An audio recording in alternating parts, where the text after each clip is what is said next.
Olá pessoal, tudo bem com vocês? Vamos falar de cálculo estequiométrico, continuar falando de cálculo estequiométrico, né? A gente estava falando de casos especiais. Falei na última aula sobre o caso de excesso de reagentes ou reagentes limitantes.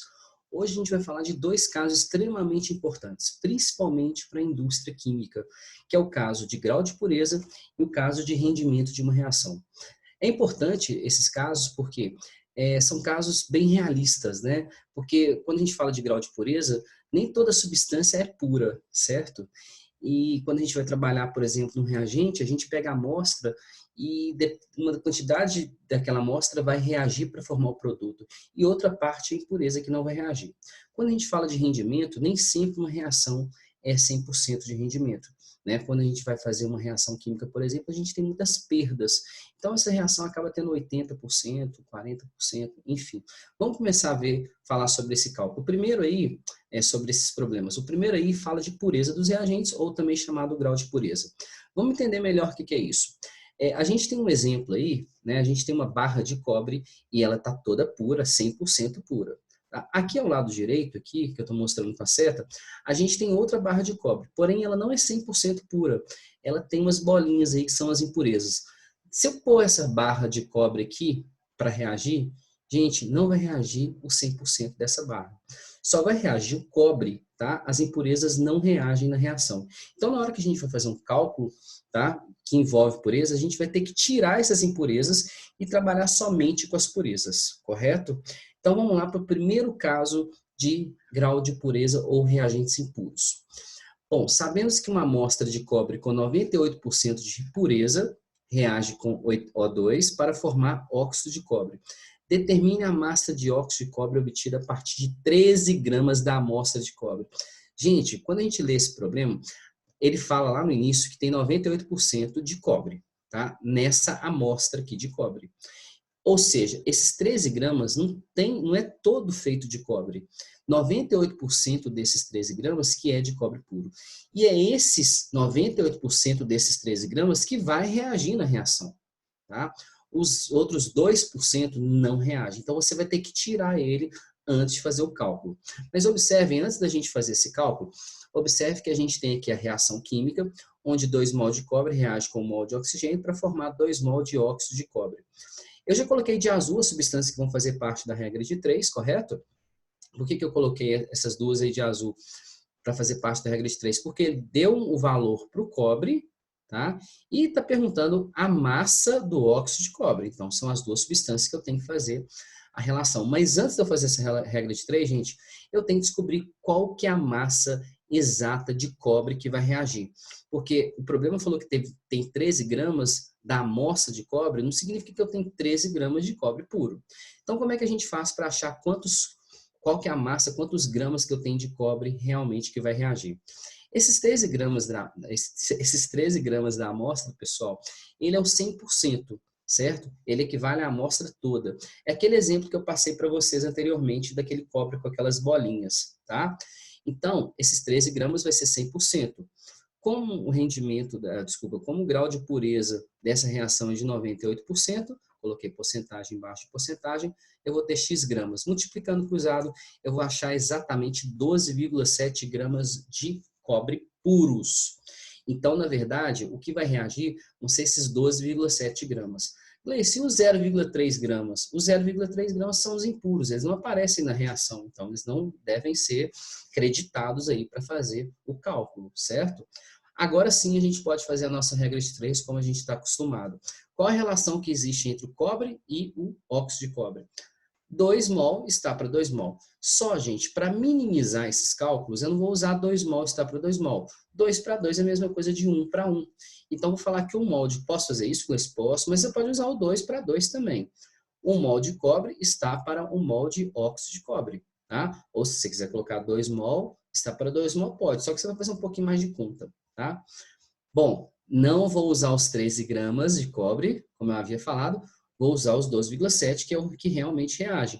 12,7 gramas de cobre embaixo de mol de cobre, vai produzir, ele quer a massa de seu O, então X gramas, não esqueçam de colocar esse gramas, de óxido de cobre.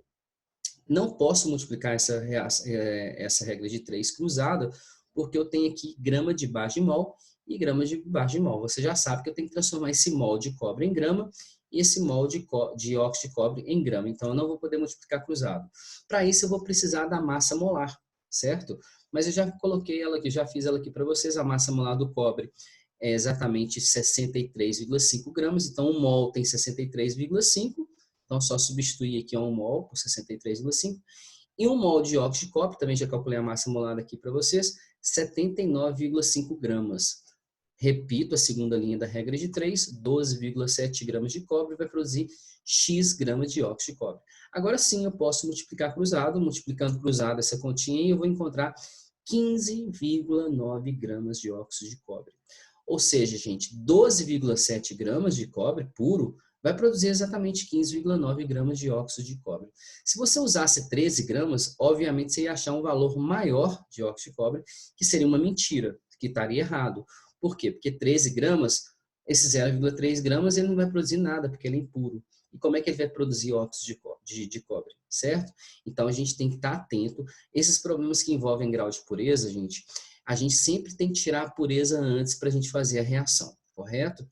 E quando a gente fala de grau de pureza, a gente está se referindo ao reagente, somente ao reagente, porque só o reagente que pode ser impuro, que é a substância que você vai reagir para produzir alguma coisa. Tá? Então, sempre está relacionado com reagente, ok?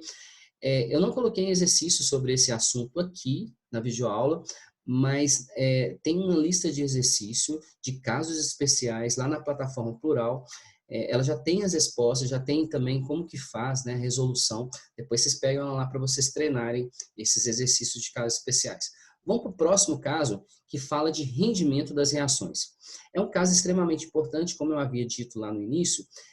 Uma indústria, gente, química, ela preocupa muito com o rendimento. Obviamente, quanto maior o rendimento de uma reação, mais produto você vai obter. Então, as indústrias preocupam muito de cada vez mais aumentar esse rendimento. Então, o químico ele tem vários joguinhos para poder, né, várias táticas para poder melhorar esse rendimento dessa reação. Uma delas é colocar excesso, que eu falei anteriormente para vocês. Tá? Tem reações, por exemplo, gente, que quando a gente vai fazer, a gente obtém um rendimento só de 40% e já está ótimo. Tá? Agora, tem umas que o rendimento é 80%, 90%. Tem reação 100%, é muito difícil, porque toda reação que você vai fazer, a gente tem perdas.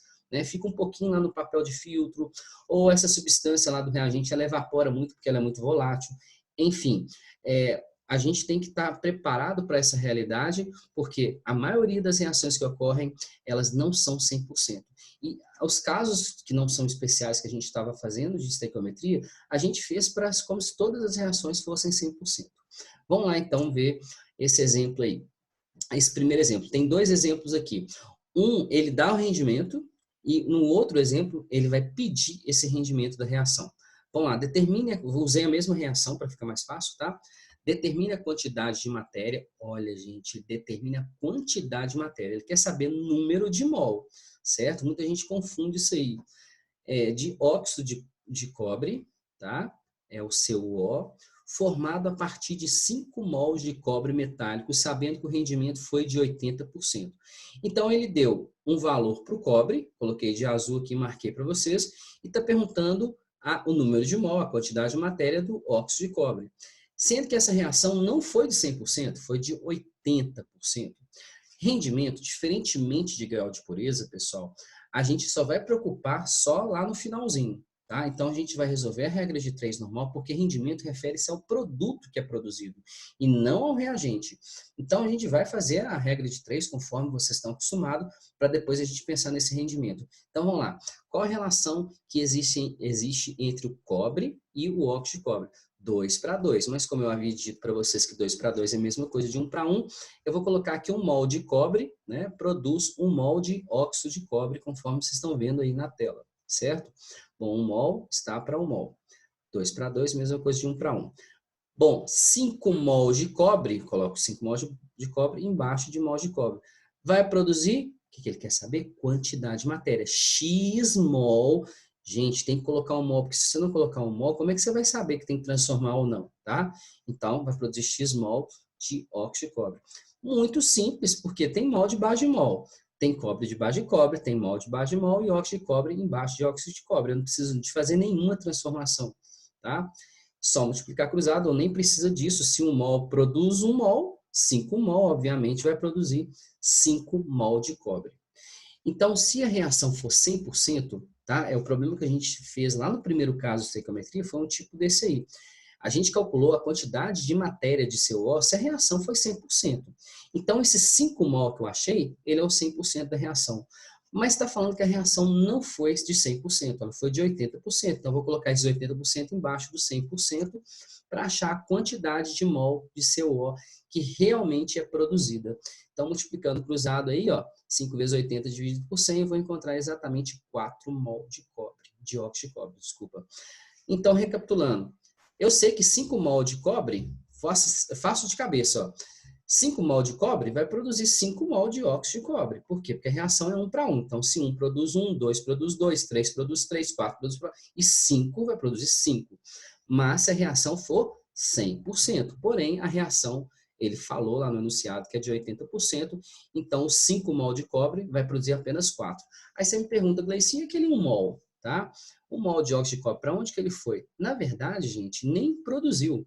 Por quê? Porque teve perdas no meio do caminho. Às vezes é uma reação que demora muito a acontecer, que tem que pesar, e na pesagem você perdeu um pouquinho lá do cobre, né? Não teve oxigênio suficiente, enfim, na hora de filtrar, por exemplo, ficou um pouquinho lá no papel. Então, nessas perdas, você não conseguiu produzir 100%, ok? Bom, vamos para o próximo exemplo, que ele pede, na verdade, o rendimento. Olha lá, ó.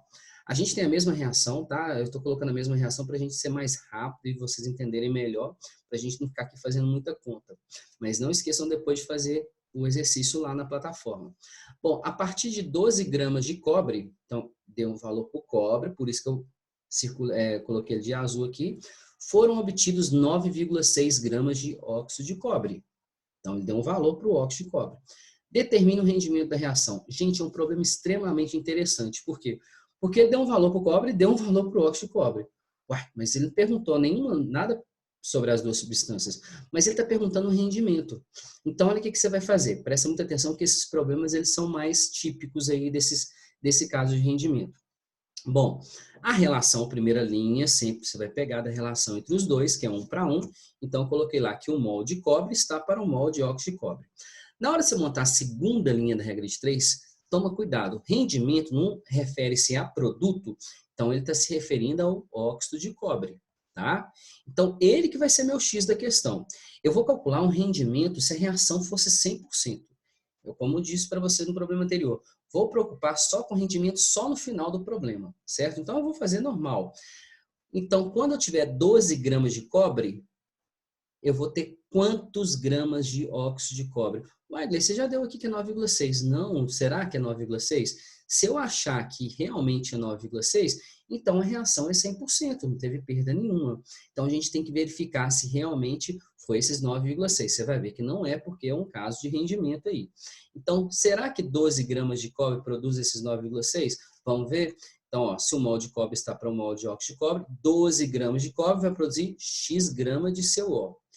Não posso multiplicar cruzado, porque eu tenho grama de Bajimol e grama de Bajimol, tá? Transformando aí 1 mol de cobre em grama, eu vou achar, pela massa molar, 63,5 gramas, e a massa molar do CO, 79,5 gramas. Embaixo eu repito a mesma regra de 3, 12 gramas vai produzir X. Então, se 63,5 está para 79,5, 12 vai produzir X gramas de óxido de cobre. Vou encontrar exatamente 15 gramas de CO. Gente, olha que interessante. Fiz um cálculo que é um rendimento para 100%. A gente chama esse rendimento para 100% de rendimento teórico, tá?